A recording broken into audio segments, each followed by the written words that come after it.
സന്നിധിയിലേക്ക് തിരിഞ്ഞു. ബൈബിൾ പറഞ്ഞു, നിനക്ക് എന്തെല്ലാം നഷ്ടപ്പെട്ടാലും തകർന്നു പോയാലും അതിന് ഇരട്ടിയായി നിനക്ക് ഞാൻ തിരിച്ചു തരും, നിനക്ക് ഞാൻ തിരിച്ചു തരും. ചിലപ്പോൾ നമ്മൾ ചിന്തിക്കുന്നുണ്ട്, ഈ ജീവിതം ഇനി എത്ര നാൾ മുന്നോട്ട് പോകും, എന്റെ കുടുംബം നന്നായിട്ട് പോകുമോ, ഈ വ്യക്തിയൊക്കെ ഒന്ന് മാറി വരുമോ? ദൈവം പറയും, നിനക്ക് നഷ്ടപ്പെട്ടത് നിനക്ക് ഞാൻ ദൈവം തിരിച്ചു തരും.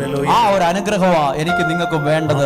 തിരിച്ചു തരും. അടുത്ത വാക്യം, നിങ്ങൾ സമൃദ്ധമായി. എങ്ങനെ മനസ്സിലായില്ല? ആ വാക്ക് ഭയങ്കര വാക്കാണ്. നിങ്ങൾ സമൃദ്ധമായി കഷ്ടിച്ച് ആഹാരം കഴിക്കുന്നല്ല, നിങ്ങൾ സമൃദ്ധമായി ഭക്ഷിച്ച്.